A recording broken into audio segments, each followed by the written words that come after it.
अस्सलाम वालेकुम, good morning, सुबह बखैर। क्या हाल है भाई? How are you guys doing? मैं रोज की न्यूज़ जो है ना वो सुन के और आप लोगों को हम रिले भी करते हैं न्यूज़। अब ये पेट्रोल की क्या सिचुएशन बन रही है? कुछ कंफ्यूजिंग सी सूरत हाल ऐसा लग रहा है बन सकती है। देखिए, इंटेंट या नीयत की बात करें तो वो तो अच्छी ही है। गरीब आदमी को हर हुक्मरान चाहेगा कि उसका वोट बैंक मुतासर होता है, उसकी सियासत मुतासर होती है, ज़रा फ़ायदा पहुंचाया जा सके। महंगाई का जो तूफान बपा है हमारे इर्द गिर्द के, लिटरली लोगों के लिए 2 वक्त की, पहले कहते थे ना, 1 वक्त की रोटियां खाना अगर दवाएं साथ लेता है तो मुश्किल है। That is fine, लेकिन who is going to decide? वो जो 100 रुपए लीटर वाली बात हुई है ना, गरीबों से कम लेंगे, अमीरों से ज्यादा लेंगे।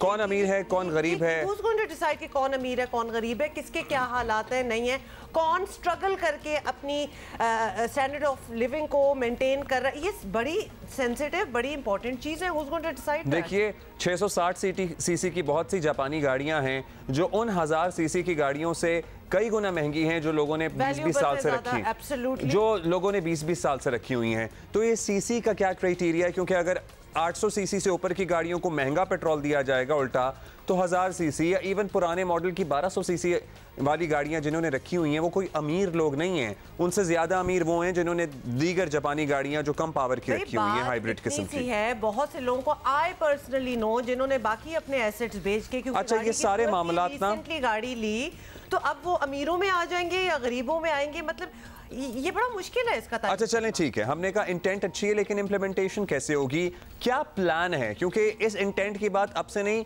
महीनों से की जा रही है। हमारे साथ मौजूद हैं सीनियर रहनुमा मुस्लिम लीग नून के minister for petroleum Musadik Malik साहब। शुक्रिया मलिक साहब, good morning. It's good to have you after a very long time. लेकिन चलें, आपने वक्त दिया है तो आप पहले तो हमें समझाइए कि इस इंटेंट का इजहार तो काफ़ी अरसे से किया जा रहा था कि ये करना चाहिए, ये करेंगे। अब ये अनाउंसमेंट भी हो गई है, हालांकि इससे पहले भी जिसे कहते हैं ना, थोड़ी थोड़ी अनाउंसमेंट्स होती रही हैं इस सिलसिले में। How do you plan to implement it? देखिए, बहुत बहुत शुक्रिया and good morning to you and all of the people who watching your programme. सबसे पहली बात तो ये है, अभी आपने बड़ी अच्छी बात की, मैं आपकी बात सुन रहा था। तो भाई बात यह है कि अगर आप सड़क के ऊपर निकलें और आपको एक मोटरसाइकिल पे जाती हुई एक बूढ़ा आदमी नज़र आए, बुजुर्ग नज़र आए, जिसके पीछे कोई उनकी बेगम बैठी हो, वो भी बुजुर्ग, और बारिश हो रही हो और वो मुश्किल से कोई सौदा सल्फ लेके घर जा रहे हो, तो आपको एहसास तो होगा ना कि उनके मुकाबले में वो गाड़ी जो एक बड़ी वो पजेरो या लैंड क्रूज़र जिसके आगे एक डाला चल रहा है, जिस पे नो फेयर वाले लड़के बैठे हुए हैं, तो मेरे ख्याल में कोई इतना मुश्किल नहीं है पाकिस्तान में ये तफरीक करना कि अमीर कौन है और गरीब कौन। जो आपने बात की वो थोड़ी सी ज़्यादा नुआंस्ड है कि गुर्बत के भी बहुत से शेड्स हैं। तो पहला तो मैं आपके सामने ये मुकदमा रखना चाहता हूँ कि जो सबसे ज़्यादा गरीब है, जिसकी मोटरसाइकिल की टंकी पे भी 2 बच्चे बैठे हुए हैं, बेगम के हाथ में भी एक बच्चा है, मोटरसाइकिल खुद चला रहे हैं, सौदा सल्फ भी ला रहे हैं, उनकी गुर्बत तो आप पे आया है। तो इसमें तो कोई तकरार नहीं कि वो गरीब हैं और वो लोग जो लैंड क्रूजर चला रहे हैं, जिनके आगे डाले चल रहे हैं, वो अमीर हैं। तो अगर ये अमीर आदमी जो 5 करोड़ या 10 करोड़ रुपए की गाड़ी चला रहे हैं, अगर पेट्रोल में 50 रुपए या 40 रुपए ज़्यादा देंगे, जिससे गरीब आदमी की थोड़ी सी मदद हो जाएगी, तो पॉलिसी के तौर पे मैं समझता हूँ एक अच्छा मुल्क चलाने के लिए ये बुरी पॉलिसी नहीं है। अब दूसरा सवाल पैदा होता है कि आप लाइन कहाँ पे खींचेंगे? तो हमने लाइन 800 सीसी पे खींच दी और आपने कहा कि ये क्या बात हुई, 1000 सीसी पे खींच दें या 1200 सीसी पे खींच दें। तो बात ये है भाई कि इस मुल्क में इस वक्त तकरीबन 20 से 21 मिलियन मोटरसाइकिलें हैं जो सड़क पे चल रही हैं और तकरीबन 4 मिलियन गाड़ियाँ हैं जो सड़क पे चल रही हैं। जो 800 सीसी से कम की गाड़ियाँ हैं वो तकरीबन 1.3 मिलियन है। अब आप सोचिए कि कुल मिला के मोटरसाइकिलें जो हैं वो 20-21 मिलियन हैं, यानी 2 करोड़ या 2 करोड़ 10 लाख हैं, जिनमें से तमाम को सब्सिडाइज यानी सस्ता पेट्रोल दे दिया। 4 मिलियन यानी 40 लाख गाड़ियां हैं मुल्क में, जिसमें से 13 लाख गाड़ियों को भी कह दिया कि आप 1 टैंकी पेट्रोल का सब्सिडाइज पेट्रोल डलवा लें। तो आप बताइए, 1300 पे लाइन खींचें, 1600 पे लाइन खींचें, 2000 पे लाइन खींचें, कहीं तो हमने ये लाइन खींचनी है। लेकिन फिर भी आपका मुकदमा बहुत अच्छा है।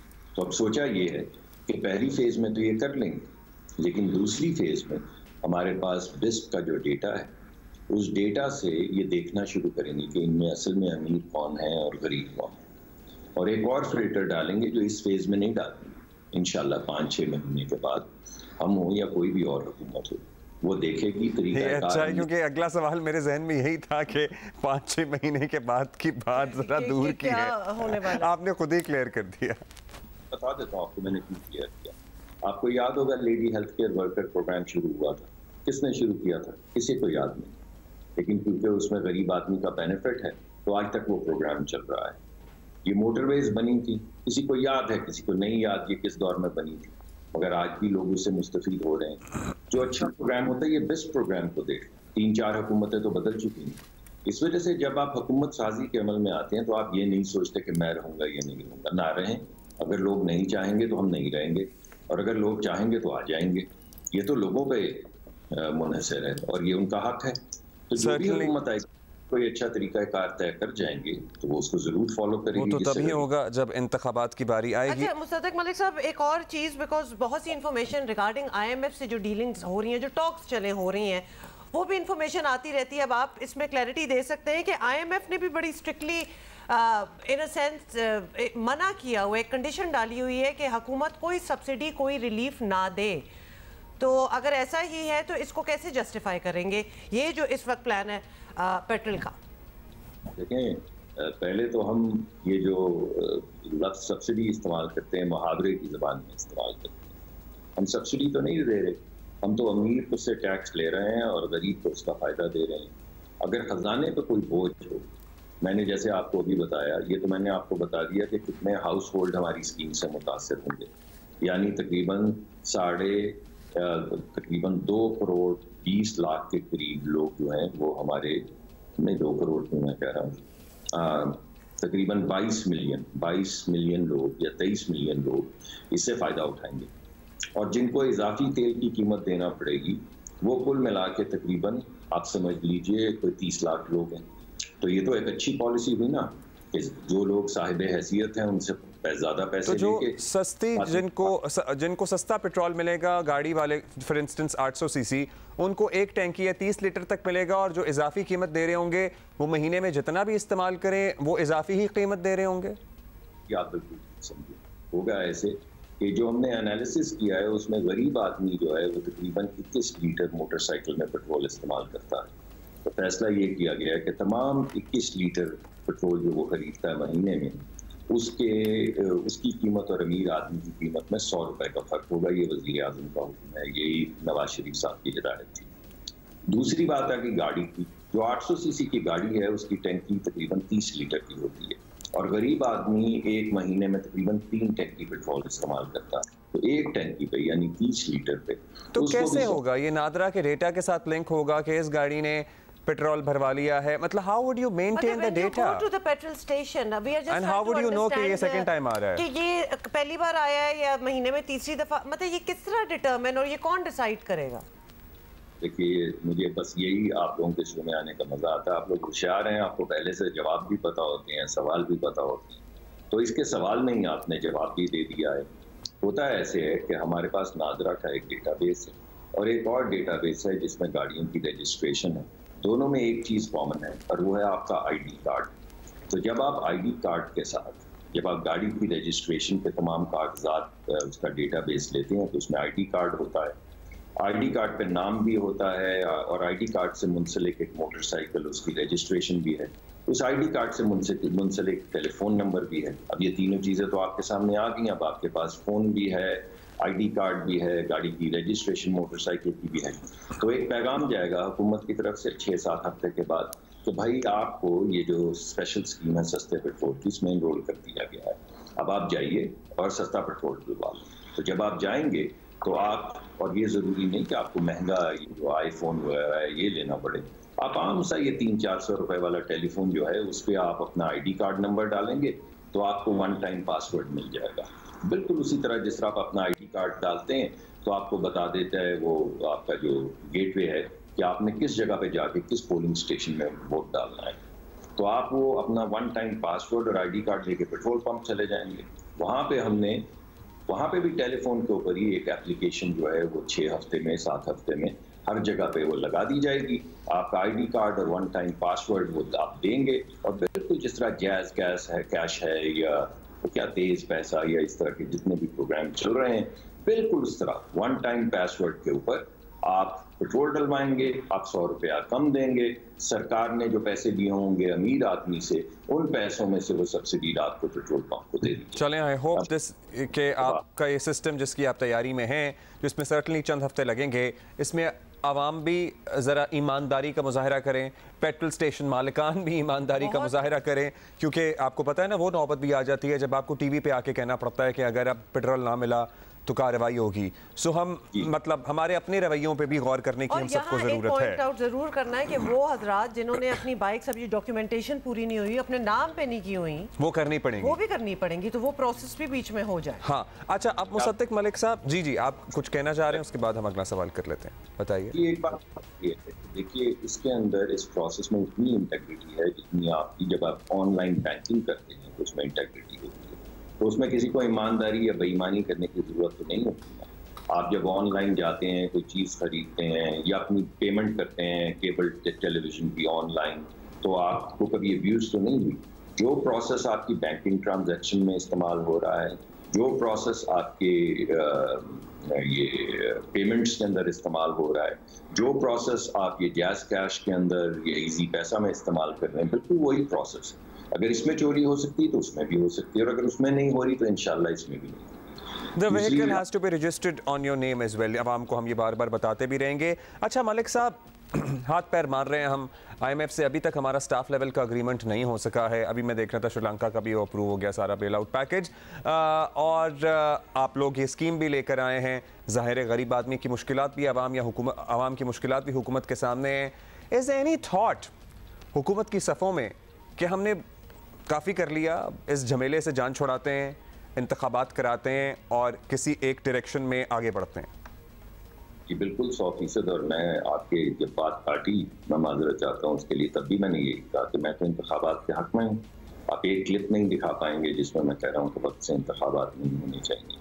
ये अवाम का हक है, इंतखाबात वक्त से होने चाहिए। PMLN भरपूर तैयारी के साथ है इंतखाबात में उतरने के लिए, क्योंकि हम समझते हैं कि जिस हद तक हम काम कर सकते थे हमने किया है। ये नहीं कि लोगों का दुख दर्द नहीं है, महंगाई नहीं है, लेकिन ये अवाम का हक है वोट, इस वजह से हम इलेक्शन में जाना चाहते हैं। नहीं, अब कौमी असम्बली के इंतखाबात वक्त से पहले कराने की हम बात कर रहे हैं यहाँ पे, क्योंकि वक्त पे तो चलें जब होंगे। आपको पता ही है पंजाब असम्बली की डेट सामने है, सुप्रीम कोर्ट की तरफ से खैबर पख्तूनख्वा की डेट आ गई है। अब ये अगर हो जाएंगे तो वो एक और केओस पैदा होगा। तो आप क्या समझते हैं कि ये या बाद में हो या वो पहले हो जाएं? देखिए बात ये है भाई, एक पहली बात तो ये है कि आइन में जो लिखा है वो ना आपकी मर्जी से हो ना मेरी मर्जी से हो। इस वजह से जब आप कहते हैं कि आपका क्या ख्याल है, मेरा ख्याल क्या है, वो तो आइन में लिखा हुआ है। और आइन कहता है कि 5 साल के बाद इलेक्शन होंगे, वक्त से तो होने चाहिए। आइन कहता है कि अगर असेंबली डिसॉल्व हो जाए 90 दिन में इलेक्शन होने चाहिए तो होने चाहिए। इसमें कोई तकरार नहीं है। और इसमें मेरा और आपका ओपिनियन कि क्या ये अच्छा हो, क्या वो अच्छा हो, अगर हम ये करेंगे तो इसी से खराबी पैदा होगी। वक्त से आइन में इलेक्शन होने चाहिए, सूबों के वक्त से इलेक्शन होने चाहिए नेशनल असेंबली के। ये सवाब आइन में प्राइम मिनिस्टर को दे रखी है कि अगर वो चाहें तो वक्त से पहले इलेक्शन करवा लें। लेकिन जिस तरह इमरान खान साहब का हक था कि हम कहते रहे आप वक्त से पहले इलेक्शन करवा लें, मगर उन्होंने कहा मैं नहीं करवाता, मैं वजीर आज़म हूँ, अगर आपने मुझे वोट ऑफ नो कॉन्फिडेंस करना है तो कर डालिए। बिल्कुल वही जवाब है, अगर आपने वोट ऑफ नो कॉन्फिडेंस करना है तो कर डालिए, वरना आइन इजाज़त देता है वजीर आज़म को कि वो 5 साल की मुद्दत पूरी करें। और अगर उससे पहले किसी वक्त वो समझें कि मुल्क नहीं चल सकता तो वो बेशक इलेक्शन करवा लें। तो हमारे मुल्क में जो आइन है उसी के मुताबिक चलेंगे ना। तो मैंने तो आपको कहा है कि जो आइन कहता है वो होना चाहिए। तो अभी तो आइन ये कहता है कि पंजाब के इलेक्शन 30 अप्रैल को होंगे फैसले के मुताबिक, और क्योंकि असम्बलियाँ डिसॉल्व हुई हैं और उसके बाद कौमी असम्बली अगर आप मुद्दत पूरी करना चाहेंगे तो उसके कहीं अगस्त सितंबर में जाके इंतखाब होंगे। तो आपके ही साथियों का यह आर्ग्यूमेंट कि पंजाब में एक हुकूमत ऑलरेडी बन जाएगी, वो फिर आने वाले इंतखाबात पर असरअंदाज हो सकती है, या कौमी असम्बली में उसी पार्टी की हुकूमत होगी जिसकी पंजाब में हुकूमत होगी, इससे कॉम्प्लिकेशन बढ़ेगी। आपका इस पे कोई नज़रिया है सर? जी मेरा तो बड़ा क्लियर नज़रिया है। मैं ये समझता हूँ कि अगर किसी और की होगी उसको फ़ायदा होगा, हमारी होगी हमें फ़ायदा होगा। ये मामलात इलेक्शन कमीशन के हैं जो उसको तय करने हैं दीगर इदारों के साथ जिसने उनको सिक्योरिटी फराहम करनी है या पैसे देने हैं। एज पॉलिटिशियन मैं समझता हूँ इलेक्शन वक्त पे होने चाहिए, आइन के मुताबिक होने चाहिए। इलेक्शन कमीशन को मुस्तैदी के साथ तमाम अपने मामलात रिजॉल्व करने चाहिए। इलेक्शन कमीशन अपनी जिम्मेदारी ले और हम सियासतदान इस बात को प्रमोट करें कि आइन के मुताबिक ये मुल्क चलना चाहिए। इस वजह से इलेक्शन कमीशन को अपना काम करना चाहिए और हमें अपना काम करना चाहिए। चलें, आइन के मुताबिक अगर होते हैं और 30 को वाकई पंजाब में इंतखाबात हो जाते हैं तो मियां नवाज शरीफ साहब के वापस आने की कोई डेट है आपके इल्म में, या कोई हफ्ता है आपके इल्म में, या महीना even for that matter? Malik साहब, डज इट इवन मैटर कि अब आए या ना आए? बिकॉज जिस तरह चीजें चल रही हैं और मरियम नवाज तो आपको पता है उन्हीं का बयानिया लेके आगे आ रही है, does it even matter for him to be here physically? लेकिन मियां नवाज शरीफ के आने से कम हमारे इलेक्शन में तो बहुत जान पड़ी। उनके चाहने वाले इतने ज़्यादा हैं, आपको शायद अब वो गए हुए उनको कुछ दिन हो गए तो आप उनके जलसे याद नहीं। तो जहाँ पैर रखते हैं वहाँ 70-80 हज़ार लोग इकट्ठे हो जाते हैं। तो उनके आने से बहुत तकलीफ मिलेगी, लेकिन कुछ नाइंसाफ़ी जो उनके साथ हुई है उसका कुछ मामला हल होता नज़र नहीं आता। तो वैसे तो अदालतें अब तो खैर मैकडॉनल्ड्स भी खुल गया, आपने देखा है कि आप वो ड्राइव थ्रू से भी कोई ज़मानत वमानत लेनी हो तो वो ले सकते हैं, कोई ऐसा मसला नहीं है। तो जिस तरह बाकी जगहों के ऊपर इंसाफ फराहम किया जा रहा है, इंसाफ के दो तराजू के पलड़े जो हैं उनको बराबर होना चाहिए। अगर आपके लिए एक ड्राइव थ्रू है तो किसी और के लिए भी ड्राइव थ्रू होना चाहिए। अगर आपको अदालत कह रही है कि आप तशरीफ लाएं, अच्छा आज नहीं आ सकते, चलिए कल आ जाइए, कल नहीं आ सकेंगे चलें परसों आ जाएं, चलें हम 7 बजे तक रखते हैं खुली अदालत, 7 बजे तक आ जाइए। अरे भाई वो एक वकालतनामा वकील ही भेज दीजिए ताकि हमारे पास कोई कागज आसरा तो हो कि आपको ड्राइव थ्रू से सहूलत फराहम की जा सके। तो अगर आपके एक तरफ इंसाफ के तराजू में ये तुल रहा है तो दूसरी तरफ भी इंसाफ थोड़ा सा होता हुआ दिखना चाहिए। तो सर उसके लिए भी फिर आना पड़ेगा ना, और गाड़ी में बैठ के ड्राइव थ्रू वाला एक्शन करना पड़ेगा। अपने कारकुनों को आपको किसने रोका है? मियां साहब आए वापस, गाड़ी में बैठे, कारकुनों को साथ लें, अपने केसेस का सामना करें, जो भी उनके कानूनी मामला हैं। ट्रेंड तो सेट हो ही चुका है। आपने बड़ी अच्छी चीज मुझे याद करवाई, कारकुनों को साथ लें, फिर पुलिस को मारें और फिर पुलिस को पेट्रोल पंप बम फेंकें, और फिर उन्हीं की वजीर सेहत जो हैं वो फ़ोन करें सदर को और बोलें कि हाय देखें वो हमारे लड़के पुलिस को पेट्रोल बम मार रहे हैं, कोई बंदा मर जाएगा, प्लीज़ ज़रा रोक दीजिए ना इसको। ये चाहते हैं आप कि मुल्क में हर तरफ गदर हो जाए, हर तरफ जत्थे जो हैं वो बाहर निकल आए सड़कों के ऊपर और अदालतों के बाहर पुलिस के लोगों को मारें, उन पर पेट्रोल बम फेंकें। तो फिर उन जत्थों को कंट्रोल करने की जिम्मेदारी हुकूमत वक्त की होती है। आप लोगों ने कुछ किया नहीं ऐसा जिससे ये लगे कि हाँ वाकई दोबारा कोई जत्था ये करने की जुर्रत नहीं करेगा, क्योंकि अपेरेंटली सभी बैकफुट पे नजर आते हैं। नहीं, बैकफुट पे क्या नजर आएंगे जब आप जत्थों को लेकर हुकूमत जो है उसको एक पेरेंटल रोल भी होता है, वो कानून नाफिज भी करती है और कोशिश करती है कि जानो माल जो है उसका नुकसान ना हो। लेकिन आपने जो गाड़ियां जली देखी उसमें कोई सिविलियन गाड़ी जली देखी? आपने जो अपने क्लिप्स चलाए हैं उसमें आपने किसको देखा डंडे उठाए हुए सरकारी गाड़ियों को आग लगाते, पुलिस की गाड़ियों को आग लगाते, पुलिस को मारते? और कल तो मैं एक प्रोग्राम में था तो वहाँ पे उन्होंने कहा कि इमरान खान साहब को ये हक था कि सेल्फ डिफेंस में अंदर से गोली मार देते। अरे भाई, तलाशी का वारंट लेके कोई पुलिस जाए किसी के और आप ही तरह के लोग कहें कि अंदर से उनको सेल्फ डिफेंस में गोली मार देनी चाहिए थी। मैं आपका जिक्र नहीं कर रहा, मतलब जिन्होंने भी कहा होगा, उन्होंने भी कहा है, तो ये कोई मुनासिब बात नहीं है। इस वजह से मैं समझता हूँ इस मुल्क में कानून की अमलदारी होनी चाहिए। कल को यही जत्थे जिनका हम आज जिनको सेलिब्रेट कर रहे हैं आपके और मेरे घर में घुस आएंगे तो आपके और मेरे बच्चों को कौन बचाएगा? यही पुलिस होगी, ये छोड़ के चली जाएगी, इसी की गाड़ियों को आग लगा दी जाएगी। तो ये आपकी बात बिल्कुल ठीक है। मैं समझता हूँ कि पंजाब हुकूमत को भी और जहाँ जहाँ ये हो रहा है वफाकी हुकूमत में ये भी रिपोर्ट में हुआ है, एक बड़ी स्ट्रेंथ के साथ, एक तदबीर के साथ और तदब्बर के साथ Aahista Aahista rate of the state को एस्टेब्लिश करना होगा, वरना ये बिल्कुल बनाना रिपब्लिक बन जाएगा। और मरियम नवाज साहिबा जो कहती हैं कि पीटीआई को कलअदम करार दिया जाए या दहशतगर्दी से मुताल्लिक बयानात, आपको लगता है कि हमारा पहले ही इतना टॉक्सिक पॉलिटिकल माहौल है कि इसमें मज़ीद किसी को कलअदम करार देने की बात करनी चाहिए या दहशतगर्दी से जुड़े इल्ज़ामात आयद करने चाहिए किसी भी सियासी जमात पर?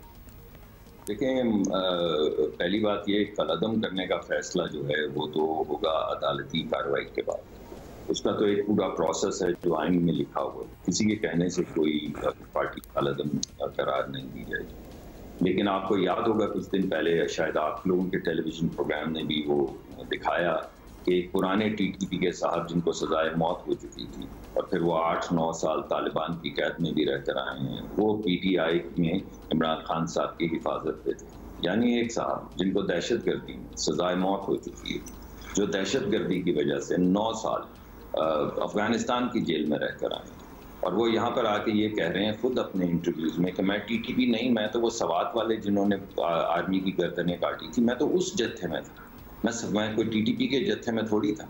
यानी जिन लोगों ने आर्मी अफसरान की गर्दनें काटी, जिन्होंने चौकों में अदालतें लगाई और फांसियाँ दी लोगों, वो अगर किसी जगह के ऊपर इकट्ठे हो जाएं किसी शख्स की हिफाजत के लिए, तो आप उसे क्या कहेंगे? दहशतगर्दी तो खैर मुझे नहीं मालूम, मेरे ख्याल में उनको कुछ और करना चाहिए। फांसी से ज़्यादा बड़ी सज़ा होनी चाहिए, 8 साल से ज़्यादा लंबी कैद होनी चाहिए, और जो इल्ज़ामात हैं फ़ौजियों की गर्दनें काटने के, उससे बड़ा कोई इल्ज़ाम होना चाहिए। उसके बाद फिर दहशतगर्दी की बात करेंगे। तो ये थोड़ा सा, जब मैं हुकूमत को कह रहा हूँ कि हुकूमत में तदब्बर होना चाहिए, तो थोड़ा तदब्बर सियासी जमात यानी PTI में भी होना चाहिए कि वो इस तरह के लोगों को ला के फ़ौज के और पुलिस के सामने खड़ा ना करे। बाकी जहाँ तक कालदम पॉलिटिकल पार्टी को देने का नुक्ता नज़र है, वो उसका एक तरीक़ाकार दर्ज है और वो बगैर अदालत के नहीं होगा। चले मालिक साहब, प्राइमरीली हमने आपसे पेट्रोल प्रोग्राम के मुताबिक की बात करनी थी, उस पे चंद हफ्तों बाद आपको ज़हमत दोबारा देंगे जब इम्प्लीमेंट करेंगे। दे रहे हैं कि कब से होगा, जाते जाते ये भी बता दें। जी, हमने तो बड़ी दरख्वास्त की वज़ीर आज़म को थोड़ा वक्त ज़्यादा दे देंगे, थोड़ी इसमें कॉम्प्लिकेशंस हैं। हमने गेटवे बनाना है, एप्लीकेशंस बनानी है, एक आम 300 रुपए वाले टेलीफोन को में तरीक़ाकार लगाना है ताकि वो ये कर सकें। उन्होंने 6 हफ्ते दिए हैं, तो इंशाल्लाह पूरी कोशिश करेंगे, दिन रात कोशिश करेंगे और 6 हफ्ते में इसको नाफिज करेंगे। चलें, good luck, thank you so much ji. वज़ीर मुमलिकत बराए पेट्रोलियम मुसद्दिक मलिक साहब हमारे साथ मौजूद थे। काफ़ी तफसीली बात हो गई। रिस्पेक्ट, गुड लक तो आपने इस तरह कहा है कि जैसे we are all looking forward to this. ये खतरनाक चीज़ भी है बहुत से लोगों के लिए जो कि बीच के लोग हैं, हाँ। जो कि अभी डिसाइड करेंगे कि वे डू वी स्टैंड, जिन्होंने बड़ी मुश्किलों से अपने आप को खींच के एक मिडिल क्लास, एक अपर मिडिल क्लास में लाने की कोशिश की है। They are going to be pulled down because of this. वो कह रहे हैं कि जी अगले स्टेज पे उनका ख्याल करेंगे। मतलब बहुत सारे मामलात होते हैं, एक मेंटेनेंस होती है, गाड़ी जो व्हीकल जो मशीनरी आपने ली हुई है, there are many things attached to it. और जिस तरह हमने शुरू में बात की थी ना कि बहुत से लोगों के पास एक महंगी 650 सीसी की गाड़ी है, जो शायद अमीर होंगे उस बंदे से जिसके पास एक 25 साल पुरानी 8000 सीसी गाड़ी है। बहुत सी चीजें, there are so many layers to it. In any case जब ये होगा तब होगा, तभी पता लगेगा इसमें क्या ग्लिचेस हैं और किस तरह उनको ठीक किया जा सकता है। दुआ करें ना हो। वैसे मोटरसाइकिल वाले नहीं हूं मैं, ऐसे नहीं, मोटरसाइकिल वालों के लिए, लेकिन गाड़ियों को बीच में डाला हुआ है ना, मोटरसाइकिल वालों को तो फौरी रिलीफ आसान काम नहीं, और जो लोग मिलना लेते ही हैं चाहिए, इसलिए मैं दुआ नहीं करूंगा। आप हमें वैसे जियो पाकिस्तान पे लिखें कि आपका क्या प्लान है, किस तरह मोटरसाइकिल तक should be like the baseline. What the difference? और इनफैक्ट स्पॉटी सी ही टाई कहां से मिल गई आपको? घूम गई थी, पता है हुआ क्या, सुबह आते हुए पता नहीं कहां गई और अभी तक सुराग नहीं मिला है। जो टाई ढूंढ के लाई गई थी आज सुबह पहनने के लिए, वो अभी तक लापता है। वो अभी तक लापता है और ये कहीं और से हमारे एक साथी हैं, उन्होंने हमें अरेंज करके कहीं से ढूंढ के दिए। क्या आपके दोस्त हैं कि आपको टाइयां उड़ उड़ के आ रही होती हैं? खैर एनीवे, हमने कहा इससे पहले आपको लगी है बड़ा जंप सही कॉम्प्लीमेंट हो गई यार, हैं सही। हाँ, ये अच्छी मैच भी हो गई है, दोस्तों को भी समझ आ गई है हमारी मैचिंग की। हाँ। अच्छा जी, we are going to be talking about something very serious, because ये हर घर का मसला भी है और हर माँ की एक टेंशन भी होती है कि बच्चे को जब वो स्कूल जा रहा होता है कि उसको क्या ऐसी चीज़ दी जाए नाश्ते के लिए, लंच बॉक्स में डाली जाए जो कि वो खा भी ले और जिसमें ग़िज़ाइयत भी हो।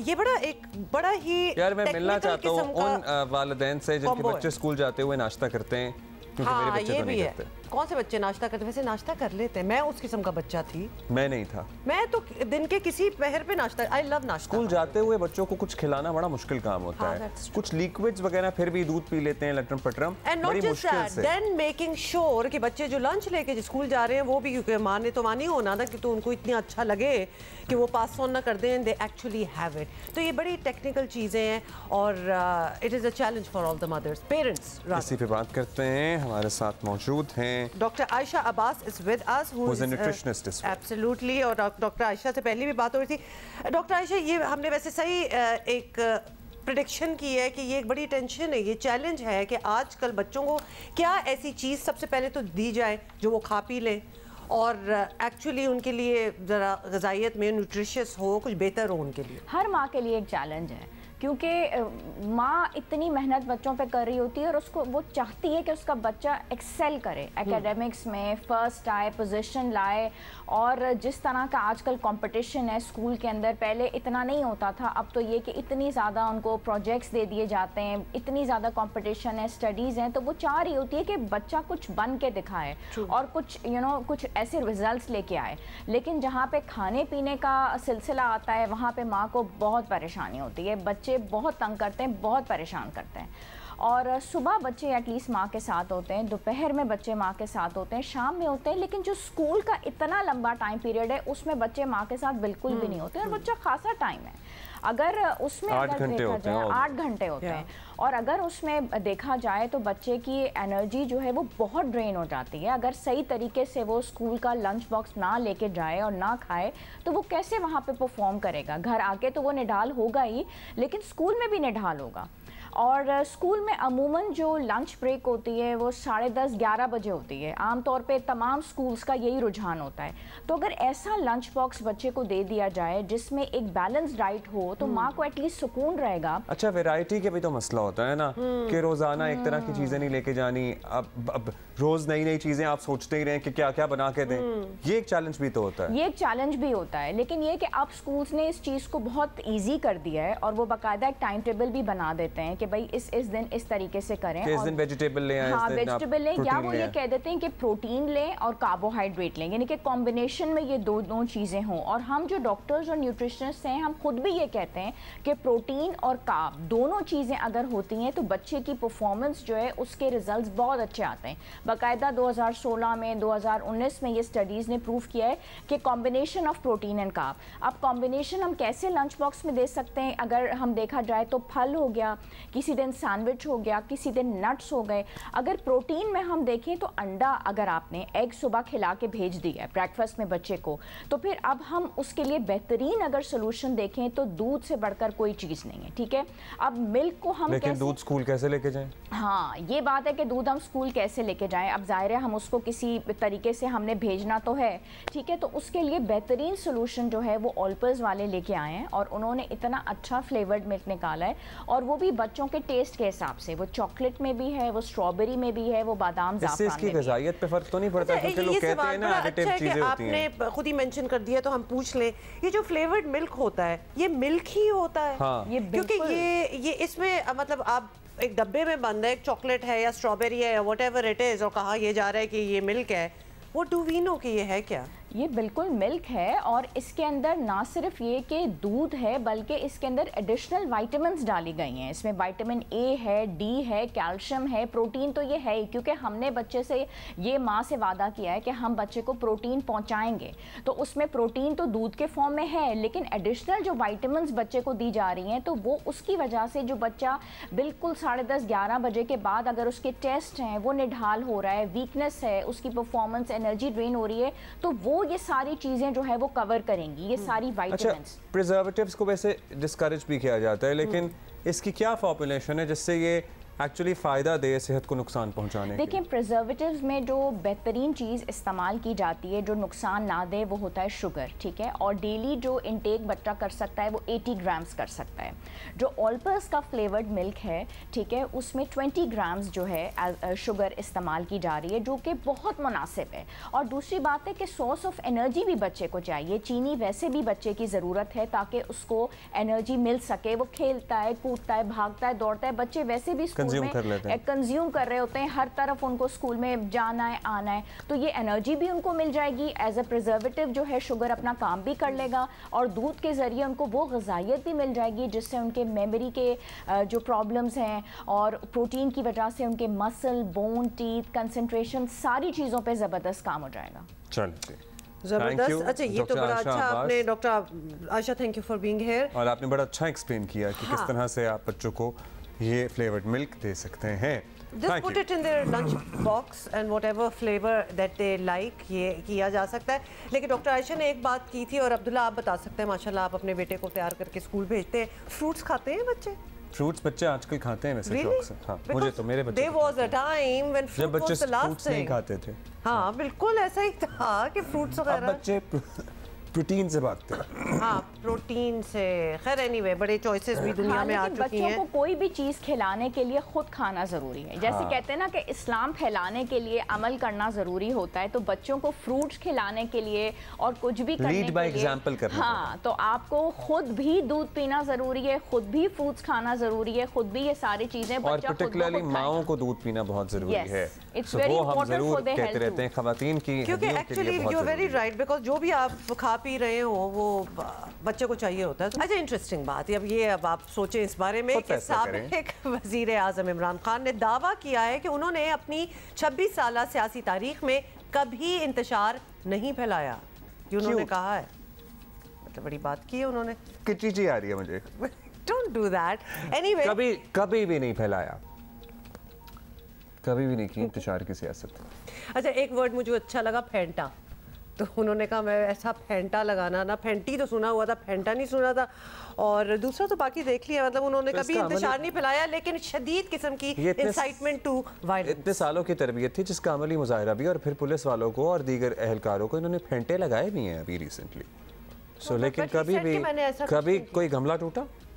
गमला नहीं टूटा, सर टूटे हैं बस। सर तो टूट जाते होते हैं, तभी क्या होगा। और मैंने तो कभी इंतशार की सियासत नहीं की, लेकिन मैं शहर पे शहर बंद करता चला जाऊंगा। और खबरदार जो किसी ने बिजली का बिल दिया हो और नाम टोल ले टैक्स लेके दिया हो, तो नाम भी लेना ना, मतलब आर्बिट्रेरी नहीं है, एग्जैक्टली पता है कि किसको फेंटा होना चाहिए। In any case we'll see you in the second hour. But हम गलत ही कह रहे हैं। हाँ, अभी हमने जो वीडियो चलाई थी ना इससे पहले कि मैंने कौन सा कभी इंतशार फैलाया, और उसके बाद माजी के झरोकों से कुछ यादें ताज़ा की, माजी के झरोकों से कुछ यादें ताज़ा की, तो बहुत से लोगों ने हमें ट्वीट किया है कि यार ऐसे तो बिल्कुल हम अपने अम्मी अब्बू के सामने करते हैं, या बचपन में वो टीचर के सामने की हुई बातें याद आ गई कि मैंने तो नहीं किया। But the good thing about the बचपन वाज कि कुछ रिकॉर्डेड नहीं होता था, तो किसी को क्या पता कि किसने क्या कहा है। लेकिन अब I am sorry to say everything is right there in front of you. और वो बचपन भी होता था ना फिर। हाँ ये बचपन है, वो बचपन था। खैर बचपन भी नहीं है तो खैर उससे बहुत ज्यादा है। बट एनीवे जस्ट अच्छा वांटेड जी, टू शो दैट। हमने आपको अभी ये बताना है कि एमक्यूएम जो है ना वो मुत्तहिद होने के बाद सिंध और ख़ासतौर पर कराची और हैदराबाद में अपना खोया हुआ सियासी मकाम हासिल करने की तगोदौ कर रही है। अब अभी तक तो ये तगोदौ ही है।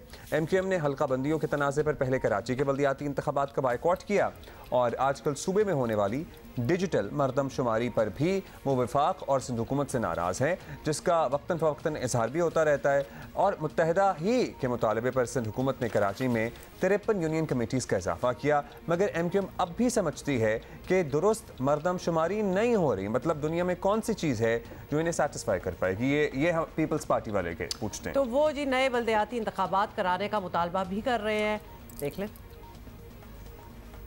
ये तय होना चाहिए कि मर्दमशुमारी में हमारा पूरा शुमार होना चाहिए, हमारे एक एक फर्द को गिना जाना चाहिए, कराची की लापता आबादी को बाजियाब होना चाहिए। क्या ख्याल है मेरे भाइयों मेरी बहनों? बल्दियाती इंतखाबात में 53 सीटें अगर दी गई हैं तो ये कोई खैरात नहीं, ये कराची वालों का हक था, साबित हुआ। हमारा बॉयकॉट जायज था, हमारा बॉयकॉट दुरुस्त था।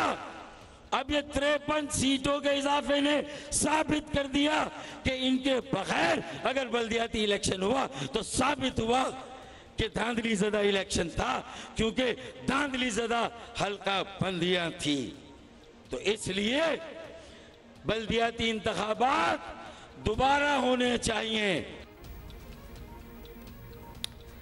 ये सब कुछ तो आपने सुन लिया, और आपको ये भी बता दें कि उधर मरदमशुमारी पर पीपल्स पार्टी भी मुतमईन नहीं, लेकिन वो बल्दियाती इलेक्शन में अपनी कामयाबी को तारीखी फतेह जो है वो करार देते हैं। ये भी देख लें। फर्स्ट फेज के बल्दियाती इलेक्शंस थे, जो नॉर्दर्न सिंध के बल्दियाती इलेक्शंस थे, वो तकरीबन टाइमली 1 साल पहले हो चुके। उसके बाद इसलिए कि दीवार पे लिखा हुआ था कि पाकिस्तान पीपल्स पार्टी हर डिस्ट्रिक्ट से दूसरा फेज में जीत रही है, तो कई न कई बहाने पे हमारा लोकल बॉडी इलेक्शंस डिले होते रहे। आपको सेकंड फेज में रहने वाले को, हैदराबाद के अवाम को, कराची डिवीज़न के अवाम को अपना मौका मिला और एक तारीखी बल्दियाती इलेक्शंस हुए जिसमें तारीख में पहली बार पाकिस्तान पीपल्स पार्टी ने ना सिर्फ हैदराबाद डिवीज़न को स्वीप किया है मगर कराची डिवीज़न में भी Pakistan Peoples Party single largest party बन के निकली। इसी पे बात करते हैं। एमक्यूएम के रहनुमा मुस्तफ़ा कमाल साहब हमारे साथ मौजूद हैं। You know it's a different introduction as well, कहने में ज़रा अजीब लगा। एमक्यूएम के not PSP. So good morning Mustafa Kamal sahab. सबसे पहले तो हम यही जान लेते हैं कि अगर यू नो अगर कोई बहुत ज़्यादा हर वक्त ही रिजर्वेशंस का इजहार करता रहे और कहता रहे ये भी ठीक नहीं हो रहा, ये भी ठीक नहीं हो रहा, ये भी ज़्यादती हो रही है, ये भी ज़्यादती हो रही है, तो कभी कभी जो उसको सुनने वाले हैं वो भी कहते हैं कि यार ये तो हर वक्त शिकायतें करता है। तो क्या आप लोग अभी उस स्टेज पर आ गए हैं या आपको लगता है कि आपकी रिजर्वेशंस जायज़ हैं और इनका इजाला होना बहुत ज़रूरी है? थैंक यू अब्दुल्ला साहब। एक्चुअली अगर रिजर्वेशंस जायज़ नहीं होती ना तो पीपल्स पार्टी 53 यूनियन काउंसिल्स का इजाफा नहीं करती और उन्होंने कोई हमदर्दी में या कोई बहुत जो है वो अपने गुड जेस्चर को दिखाने के लिए नहीं किया। 53 यूनियन काउंसिल हमारा मुतालबा 70 यूनियन काउंसिल्स का था और आप अगर नंबर उठाकर देख लीजिए कि जब 2015 में इलेक्शन हुए थे, जब कराची की आबादी 98 लाख थी, उस वक्त कराची में यूनियन काउंसिल्स की तादाद 209 थी और जब अभी कागजों पे 1 करोड़ 60 लाख आबादी लिखी हुई है तो उसमें सिर्फ और सिर्फ 35 यूनियन काउंसिल्स का इजाफा किया गया। 70% आबादी बढ़ी है और 244 यूनियन काउंसिल्स कर दिए। तो नंबर 209 यूनियन काउंसिल्स है 98 लाख की आबादी पे, 1 करोड़ 60 लाख की आबादी पे 244 यूनियन काउंसिल्स। तो आपको नंबर से खुद पता चलता है। फिर बहुत सारी ऐसी यूनियन काउंसिल्स हैं जहां पर 80,000 90,000 यूनियन वोटों पे एक यूनियन काउंसिल है और बहुत सारी ऐसी यूनियन काउंसिल्स हैं निस्बतन जहां पर एमक्यूएम के वोटर्स नहीं है, वहां पर 15,000 पे, 17,000 पे, 20,000 पे जो एक यूनियन काउंसिल है। तो ये एक बड़ी नाजायज बात थी जिसका मुतालबा किया जा रहा था और वो मुतालबा उन्होंने बहुत आखिर में बहुत डिले करके माना और अपने 53 यूनियन काउंसिल्स का इजाफा किया। इलेक्शन कमीशन को लेटर लिखा कि आप इलेक्शन रोके, हम इसको बढ़ाते हैं। इलेक्शन कमीशन 3 साल के डिले के बाद जब इलेक्शन करा रहा था, अगर 30 दिन और रुक जाता तो अभी ये 53 यूनियन काउंसिल ऐड हो चुकी होती है और उसमें इनमें इंतखाबात हो रहे होते हैं और ये 53 यूनियन काउंसिल एक कराची एक छोटे शहर के बराबर हो जाती तो आप लोग फिर बॉयकॉट ना करते और आप लोग भी हिस्सा लेते हैं इंतखाब में? 100%। अगर पीपल्स पार्टी 10-1 के विड्रॉल का लेटर इलेक्शन कमीशन को इलेक्शन से पहले नहीं लिख चुकी होती तो हम बिल्कुल इलेक्शन में हिस्सा लेते। लेकिन चूंकि वो लेटर लिख चुके थे कि हाँ हमसे गलती हो गई है और हम ऐड करने जा रहे हैं, आप हमें 30 दिन का मौका दें। इलेक्शन कमीशन 3 सालों के डिले के बाद इलेक्शन करा रहा था, 30 दिन अगर और वेट कर लेते तो क्या आफत आ जाती। और फिर ये पार्टियां जिन्होंने इलेक्शन लड़ा है, सियासी इमेज तो ये है कि इसलिए एमक्यूएम इलेक्शन में नहीं हिस्सा इसने लिया क्योंकि उसको शायद अपनी नाकामी नजर आ रही थी। अब्दुल्ला साहब अगर मैं आपको नंबर बताऊं ना तो आपको पता चल जाएगा कि 2000 आप इनके वोटों की तादाद देख लें। 2015 में आप इलेक्शन कमीशन की वेबसाइट पे जाएं, इनके वोटों की तादाद देखें। जब 98 लाख की आबादी थी, जमात इस्लामी ने 2 लाख वोट लिए, पीपल्स पार्टी ने 2 लाख वोट लिए और एमक्यूएम ने 11,78,000 वोट लिए और पीटीआई ने 1.5 लाख वोट लिए। अभी आबादी तकरीबन जो है वो दुगनी हो गई, तकरीबन दुगनी हो गई है, 1 करोड़ 60 हो गई है। अभी तो एमक्यूएम भी नहीं थी तो जमात इस्लामी ने 2 लाख से 4 लाख वोट कर लिए अपने और पीपल्स पार्टी ने 2 लाख से 4 लाख वोट कर लिए और पीटीआई ने 1.5 लाख से 3 लाख वोट कर लिए। सारे मिलाकर भी 11,78,000 नहीं होते। तो ये भी तो एक सवाल है ना कि उर्दू स्पीकिंग वोटर जो है या एमक्यूएम का जो रिवायती वोटर है वो आपकी आवाज़ पे किस तरह लब्बैक कहता है, क्योंकि आपको पता ही है उसके बहुत सारे और फैक्टर्स भी हैं। वो आपका साथ देने के लिए तैयार भी है, वो भी तो एक लिटमस टेस्ट था ना। हाँ, मतलब आप ट्राई तो कर ही सकते थे। देखिए हम ग्राउंड के लोग हैं और अभी हमें एमक्यूएम ने एक जलसा किया है बहुत बड़ा बागे जना में। अगर लोग हमारे साथ नहीं होते इन नामसाइब हालात में, जबकि क्योंकि लंदन से तो फिर आपका भी बॉयकॉट के ऐलानात और अनाउंसमेंट्स होती हैं ना कि इनका नहीं साथ देना है। देखिए अगर लंदन की बात मान रहे होते ना लोग तो हम शायद अभी अपने घरों से भी नहीं निकल पाते। और बॉयकॉट जब वो लंदन वाले करते थे जब हम उनके साथ थे 1993 में, तो फिर जो है वो जहां पर 1.5 लाख वोट पड़ता था वहां पर 1,500 भी वोट नहीं पड़ा। अगर बॉयकॉट हुआ होता तो शहर में कोई पर निकलता नहीं और पोलिंग स्टेशन जो है वो खाली होते और नजर आता। ऐसी बात नहीं है। गॉन आर द डेज कि जब ये सारी बातें होती थी, 4 लोग सोशल मीडिया पे बैठकर अगर चाय की प्याली में तूफान बर्पा करना चाहते हैं और कर रहे हैं, उससे कोई फर्क नहीं पड़ता। ये सारा वोट मैंडेट एमक्यूएम का है और अब ये मर्जर के बाद अभी जो डिजिटल आप जी ये भी बताइएगा आपकी यही बात है कि आप समझते हैं कि दुरुस्त मर्दमशुमारी अभी भी नहीं हुई, तो अब मुल्क में डिजिटल सेंसस हो रहे हैं और जिसकी इंफॉर्मेशन हमने भी काफ़ी इम्पार्ट की है। आपको लगता है कि अब चेंज हो जाएगी और आपके जो रिजर्वेशंस थे वो क्लियर हो जाएंगे इस तरीके से मर्दमशुमारी में? देखिए, मर्दमशुमारी का जो पहला मरहला होता है वो है खाना शुमारी। खाना शुमारी कहते हैं स्ट्रक्चर्स को काउंट करना। आप घरों को काउंट करते हैं। जब आप उसके दरवाजे पर आकर आप देखें कि मीम और शीन जाते हैं, यह सबसे जो बड़ा मसला है वो खाना शुमारी के इसका सही होना है। अगर खाना शुमारी ठीक नहीं है तो आपकी मर्दमशुमारी ठीक नहीं हो सकती। खाना शुमारी में क्या हो रहा है, कराची में पहले भी ये हुआ था और अभी भी है, जिसके ऊपर हम आवाज उठा रहे हैं कि कराची में आपको पता है हाई राइजेस का एक बहुत बड़ा जाल है, जहां पर फ्लैट्स हैं, जहां पर हाई राइजेस हैं बहुत सारे। अब उन हाई राइजेस पे ये क्या कर रहे हैं कि जहां पर 200 अपार्टमेंट्स हैं एक प्रोजेक्ट में, वहां पर आकर ये उस प्रोजेक्ट के दरवाजे पर एक मीम शीन लिखकर जा रहे, एक स्ट्रक्चर काउंट कर रहे हैं उसको। पहले जहां पर 2000 इंसान रहते हैं वहां पर उसको 7 इंसान काउंट करके जा रहे हैं। तो ये अगर हर स्ट्रक्चर पे जहां 200, 400 अपार्टमेंट्स हैं वहां पे अगर उसे सिर्फ एक स्ट्रक्चर काउंट करेंगे तो उनकी मर्दमशुमारी के लिए जब आएंगे तो आराम से उसे एक स्ट्रक्चर कंसीडर कर सकते हैं। यह फ्लॉ यहाँ पे हम बार बार इसे कह रहे हैं कि जो भी लोग आ रहे हैं उनको उन अपार्टमेंट्स के हर फ्लैट के ऊपर जाकर, हर घर के ऊपर जाकर वो खाना शुमारी का नंबर डालना चाहिए। वो ये नहीं डाल, ये अमले की तरफ से कोताही है, क्योंकि ये तो बड़ी कॉमन सेंस की बात है कि जाहिर है हर घर काउंट करना है कि यही होगा। हम तो यही एक्सपेक्ट करेंगे ना, कोई भी यही एक्सपेक्ट करेगा यही हो रहा होगा। तो ये अमला गफलत कर रहा है या ऊपर से इंस्ट्रक्शन नहीं है, जानबूझ के ऐसा किया जा रहा है? अब्दुल्ला साहब, हम ये समझते हैं जानबूझकर ऐसा किया जा रहा है और हम ये समझते हैं कि चूंकि हमने ये 2017 में ये सारा ड्रामा देखा है ना अपनी आंखों के सामने, हमारे सामने की बात है ये। जब भी हम ये बार बार इस वाली बात को पे उठा रहे हैं, इस वाली बात को, लगता होगा कि यार ये बार बार हर बात पर ये एतराज करें। भाई हम क्या करें? हर बात अगर आप इस शहर में, आप इस मुल्क में 75 सालों के बाद आप आज मुझे अगर गिनने से डरते हो, आप मुझे सही काउंट करने से डरते हो, तो फिर तो अभी मुझे आप मेरी दर्जाबंदी तय कर देना इस कराची वालों की कि भाई हम किस दर्जे के मुल्क के शहरी हैं कि हमें सही काउंट करने से भी आप डरते हैं। देखिए, जब मैं स्कूल में पढ़ता था तो मुझे पाकिस्तान स्टडीज में पढ़ाते थे कि पाकिस्तान की आबादी 20% शहरों में रहती है और 80% गांव देहातों में रहती है। आज मेरे बच्चों को पढ़ा रहे हैं कि 30% आबादी जो है वो गांव गोठों में रहती है और 70% शहरों में चली गई। तो ये 70% आबादी किस शहर में गई है, कहां गई है? कोई आपने नया शहर तो बनाया नहीं है, ये उन्हीं एग्जिस्टिंग शहरों में वापस गई है। और पूरी दुनिया में अर्बनाइजेशन, रूरल से अर्बन की तरफ माइग्रेशन हो रही है। पाकिस्तान में भी माइग्रेशन हुई है। आज भी आपके पास 70% आबादी शहरों में आ गई है। कराची में सबसे ज्यादा आबादी आई है, लेकिन आप इस आबादी को यहाँ काउंट नहीं करके इसकी सीटें नहीं बढ़ाते। और आपके बड़े जायज रिजर्वेशंस हैं, लेकिन साथ में एमक्यूएम वफाक में इत्तेहादी भी है। एक तो वैसे ही आपको पता है अवाम तंग हैं, आपकी रिजर्वेशंस हैं, तो फिर मतलब अगर आप में भी इतना गम गुस्सा है तो ये कब तक रहेंगे आप लोग इत्तेहादी?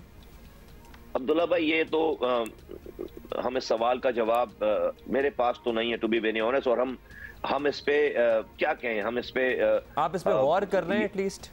नहीं, हम इस पे गौर किया, हम बड़े क्लियर हैं इस वाली बात पे। लेकिन हम आज इस पाकिस्तान में पाकिस्तान को स्टेबल रखने की कीमत अदा कर रहे हैं। हमें कहा जाता है कि अगर आप हुकूमत से निकले तो ये डिस्टेबलाइज हो जाएगा सारा निजाम, और आज जो इकोनॉमिक कंडीशन है वो और तबाही बर्बादी की तरफ जाएगी।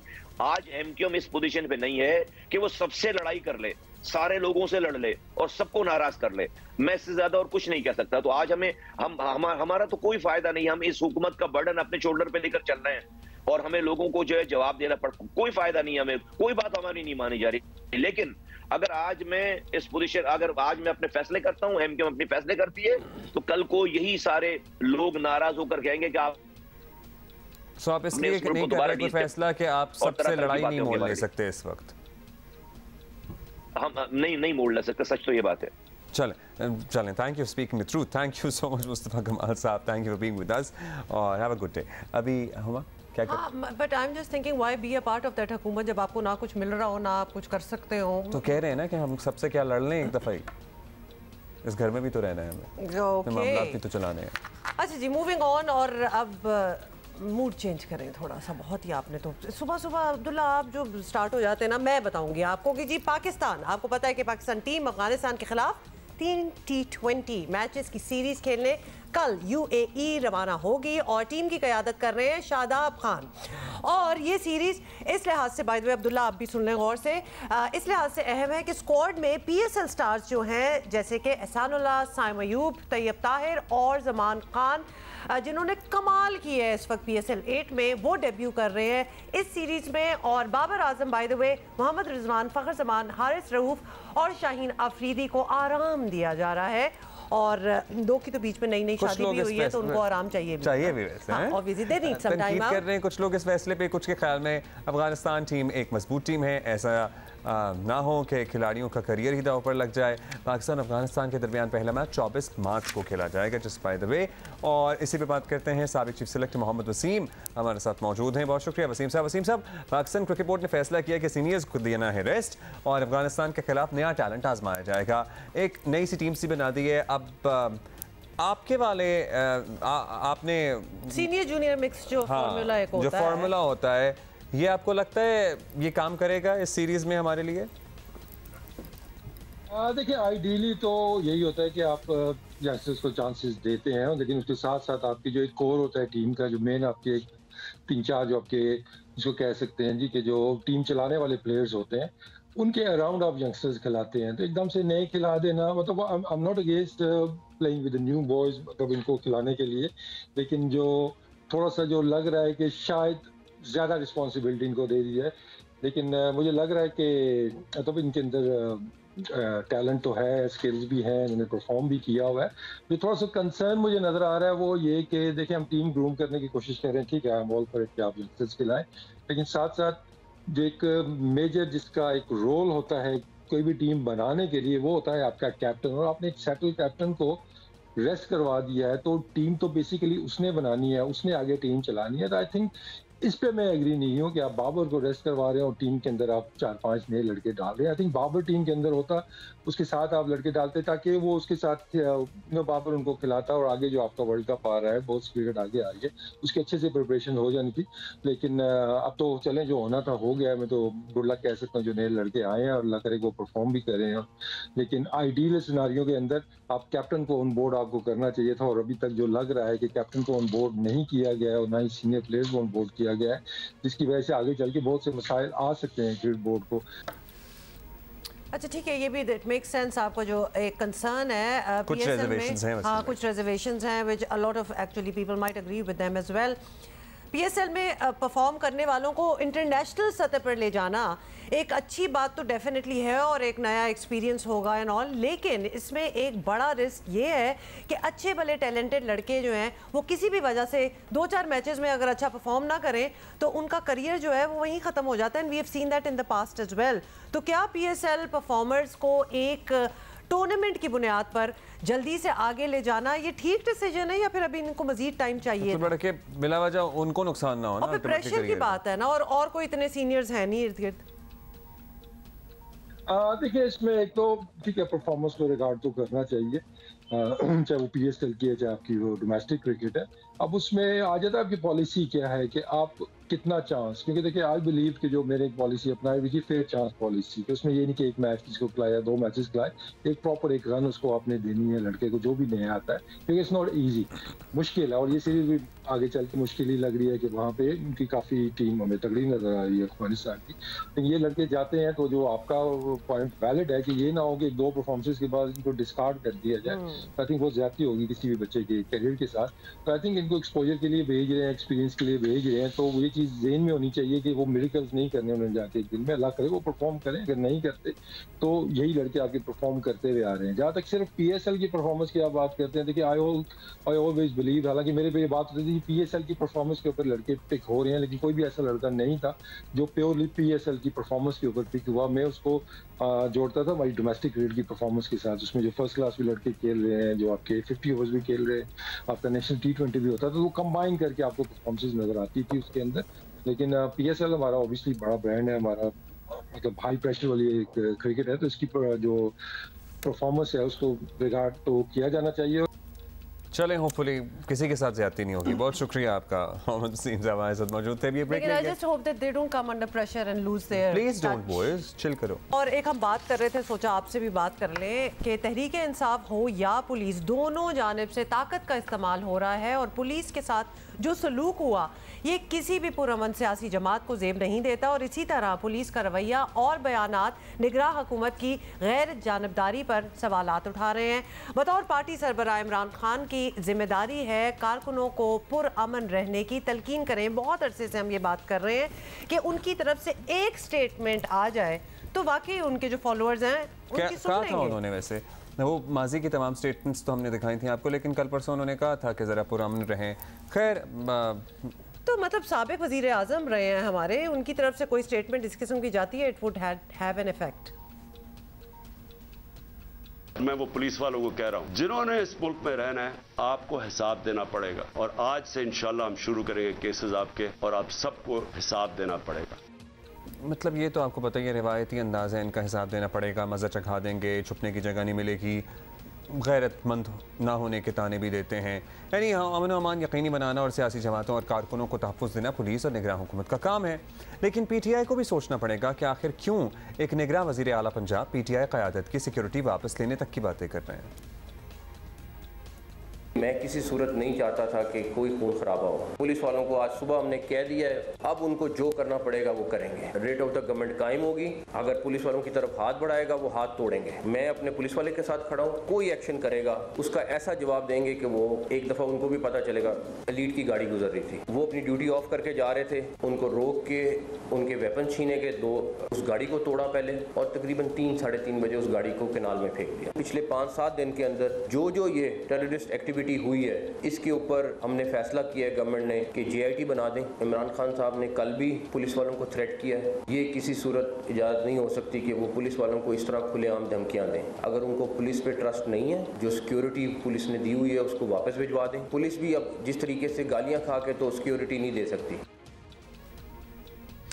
अब हालात जो हैं वो उस तरफ बढ़ रहे हैं कि इमरान खान खुद भी समझ रहे हैं इलेक्शन का माहौल नहीं बन पा रहा, मगर वो सारा इल्ज़ाम जो है वो हुकूमत के सर थोप रहे हैं और अपने कारकुनों के हर अमल को वो डिफेंड करते हैं। और किस तरह डिफेंड करते हैं? अभी तक जो इलेक्शन करवाना था, मुझे बताएं 30 अप्रैल को इलेक्शन है, तो यहां तो कोई इलेक्शन की फजा ही नहीं बनने दे रहा है। ये वो लोग हैं जिनका सिर्फ वन पॉइंट एजेंडा, इलेक्शन करवाने नहीं आए, ये खत्म करने आए हैं PTI को या इमरान खान को। इनसे फैसला किया कि हमने मीनारे पाकिस्तान में जलसा करना है। अब पता चले जी कल अदालत फैसला करेगी। हमें कहा कि हाँ बुध को आप कर सकते हैं, अब कल पे चला गया और वहां पूरा स्टेज सेटअप करना है। अच्छा, मीनारे पाकिस्तान पे वो तो मगर शदीद सिक्योरिटी थ्रेट्स का जिक्र तो खुद ही नहीं कर रहे कि मुझे बिल्कुल ना भेजें, मैं अदालतों में नहीं पेश हो सकता। वीडियो लिंक के जरिए तो मीनारे पाकिस्तान तक कैसे पहुंचेंगे और कैसे जलसा होगा फिर? आपको क्या? खैर, जैसे जैसे इलेक्शन करीब आ रहे हैं, सियासी गैर यकीनी और अफरा तफरी में इजाफा हो रहा है। फवाद चौधरी जो दूसरों को मशवरे दे रहे हैं, क्या ही अच्छा हो कि अपने कारकुनों को भी थोड़ा सा समझाएं। ओह, डोंट वेट फॉर इट। मैं पंजाब का वज़ीर आला, पंजाब की काबीना और IG पंजाब, उनको शायद एहसास ही नहीं है कि वो आग से खेल रहे हैं। इससे मैं उनको तहरीक इंसाफ की हैसियत से नहीं, एक पाकिस्तानी की हैसियत से मैं उनको वार्न भी करना चाहता हूँ, उनसे दरख्वास्त भी करना चाहता हूँ, अपने अल्फाज को बड़ी मोहतात तरीके से इस्तेमाल करें। लिहाजा आप पहला काम ये करें कि अपने बयानात के अंदर तवाज़ुन लेके आएँ और तशद्दुद की हमायत ना करें। अच्छा, बॉटम लाइन ये है कि तहरीके इंसाफ की यानी पीटीआई की ज़्यादा जिम्मेदारी है कि वो हालात जो हैं वो ख़राब ना होने दें, और अगर ऐसा हो जाता है और इलेक्शन जो है वो मुलतवी होते हैं तो सबसे ज़्यादा नुकसान खुद तहरीके इंसाफ ही को होगा। क्योंकि सबसे पुरजोर मुतालबा भी उन्हीं का है। इसी पर बात करते हैं निगरान हुकूमत पंजाब के तर्जुमान वज़ीर इत्तलात आमिर मीर साहब हमारे साथ मौजूद हैं। आमिर साहब, हुकूमत चाहे निगरान हो, अमन व अमान रखना, सूरत हाल कंट्रोल में रखना सर्टनली उसी की जिम्मेदारी होती है। अगर हुकूमती मुकाबले पर उतर आएगी और धमकियाँ देगी तो फिर सूरत हाल बेहतर तो नहीं हो सकती। खुली छूट दे सकते हैं क्या पुलिस वालों को? क्या ये काबिल कबूल हो सकता है आजकल के हालात में? देखें, आपके सवाल में ही जवाब भी है। आप खुद कह रहे हैं कि हुकूमत जो है उसने अमन अमान बरकरार रखना होता है, ये हुकूमत की ही जिम्मेदारी होती है।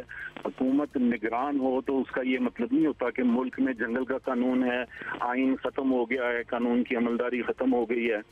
तो हुकूमत जो है उसका काम ही जो है कानून की अमलदारी कायम करना होता है। रियासत की रिट जो है उसको मेंटेन रखना हुकूमत का काम होता है, वो बेशक निगरान हुकूमत हो या कोई और हुकूमत हो।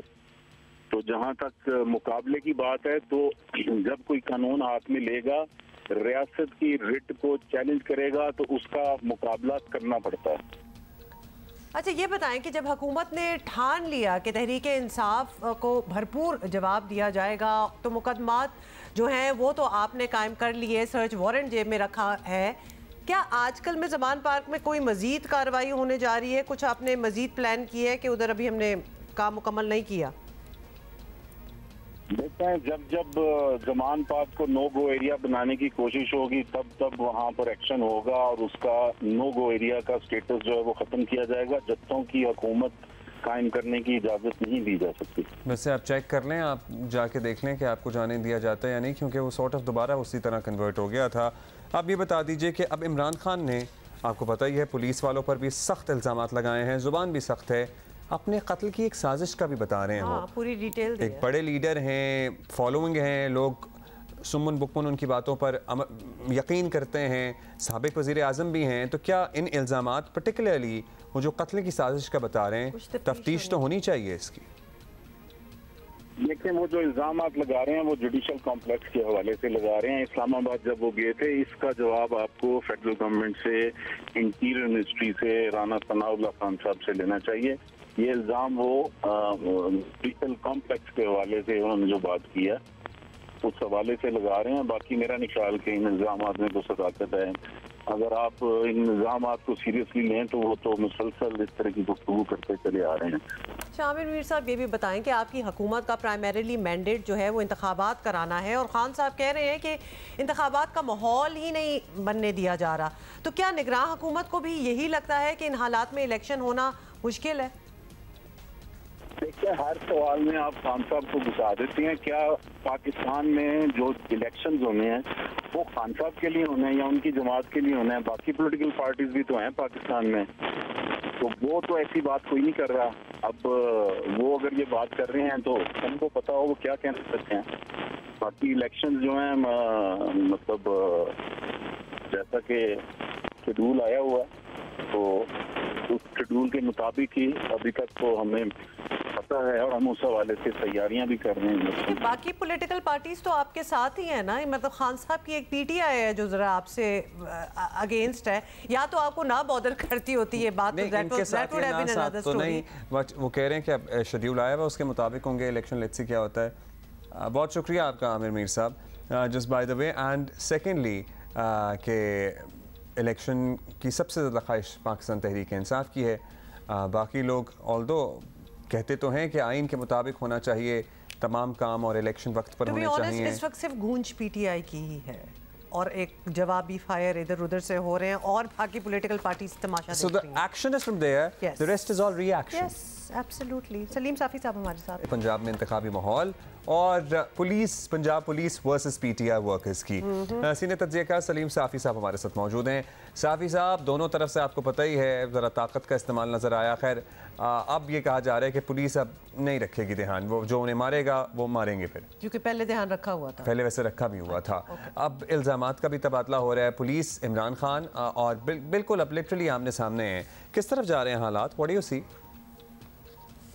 देखिए, फ़ायदा तो अल्टीमेटली अगर होश के नाखुन नहीं लिए इमरान खान साहब ने भी और हुकूमत ने भी, तो अल्टीमेटली इस तरह के हालात का फ़ायदा फिर गैर जमहूरी क़ुव्वतों को जाता है। या फिर ये कि अगर रियासती इदारों को इसी तरह रोज़ गालियाँ पड़वाने का सिलसिला जारी रहा तो एक वक्त आता है कि जब पैमाना सब्र लबरेज़ हो जाता है।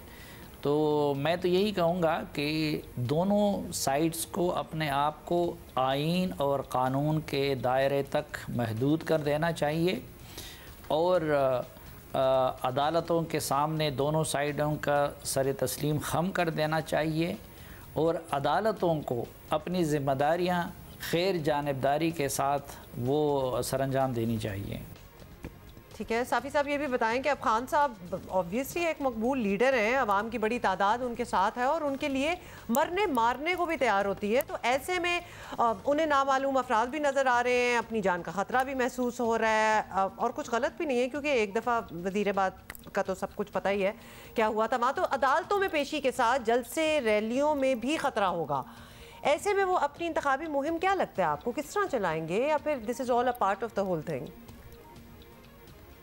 एक तो ये कि ये सोशल मीडिया की मकबूलियत और इलेक्ट्रॉनिक मीडिया की मकबूलियत और ज़मीनी मकबूलियत में ज़मीन व आसमान का फ़र्क होता है। दूसरा ये कि पाकिस्तान में हुकूमतें गिरती शहरों से हैं लेकिन बनती देहात से हैं। अब आप पूरे बलूचिस्तान में जाएं तो वहाँ पे किसी शहरी का ये मसला ही नहीं है कि नवाज़ शरीफ वज़ीर आज़म हो या इमरान खान वज़ीर आज़म हो। इसी तरह आप कबायली इलाक़ाजात में जाएँ तो वो वहाँ पे किसी का ये मसला ही नहीं है कि कौन वज़ीर आज़म हो और कौन ना हो। फिर अगर मकबूलियत की बात करें तो मौलाना फजलुर रहमान के अपने चाहने वाले इलाकों में हैं, नवाज़ शरीफ के अपने चाहने वाले हैं, जरदारी के अपने चाहने वाले हैं, साद रिजवी के अपने चाहने वाले हैं, इवन जो जिनको हम कलदन तंजीमें कहते हैं वो मुल्ला हिबतुल्लाह के अपने चाहने वाले हैं।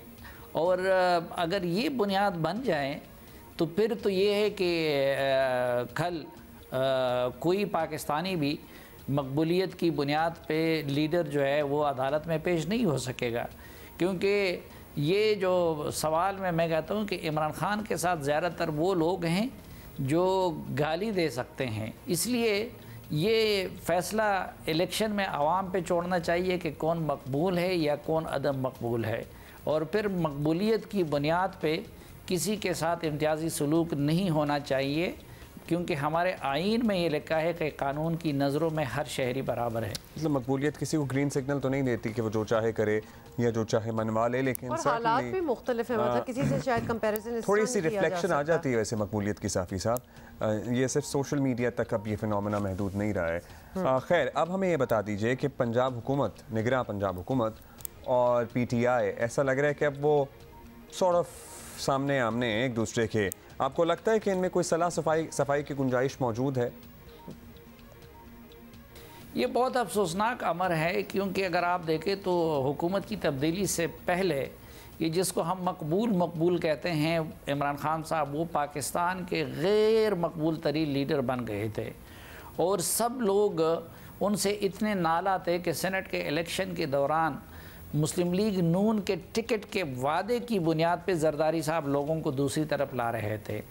लेकिन ये जो ज़ाहिरी मकबूलियत इमरान खान की नज़र आ रही है तो उसकी एक बड़ी वजह वफाकी हुकूमत की इंतहाई नाअहली और चूचों का मुरब्बा होना है, और फिर उस हुकूमत के अंदर तीन जमातों का आपस में जिस तरह कहते हैं कि मुल्क को बहरान से निकालने की बजाय उनकी तरजीह ज़्यादा से ज़्यादा इख्तियार और वसाइल हड़प करना है। और फिर बदकिस्मती से दोनों सूबों में जो निगरान हुकूमत कायम की गई, तो खैबर पख्तूनख्वा में भी और पंजाब में भी, तो हकीकत ये है कि वो गैर जानिबदार हुकूमतें भी नहीं हैं और वो अहल हुकूमतें भी नहीं हैं। दोनों जगह पे कायम होने वाली हुकूमतें वो जानिबदार भी हैं और नाअहलियत की भी इंतहाओं पर है। मसलन खैबर पख्तूनख्वा में बराए नाम वज़ीर आला आज़म खान साहब हैं, लेकिन डिफेक्टो वज़ीर आला वो हाजी ग़ुलाम अली और अकरम दुरानी साहब हैं। इसी तरह जो काबीना बनाई गई है तो लगता ये है कि चुन चुन कर नाअहल लोगों को सूबे में ढूंढा गया है और उनको सूबे में वज़ीर बनाया गया है। और कुछ इसी तरह का मामला वो पंजाब में भी नज़र आता है। तो इमरान ख़ान को काउंटर करने के लिए, या काउंटर हो या ना हो, बहरहाल निगरान हुकूमत को कॉम्पिटेंट और गैर जानिबदार होना चाहिए। चलें जी, दैट इज़ योर ओपिनियन। बहुत शुक्रिया आपका सलीम साफ़ी साहब हमारे साथ मौजूद थे।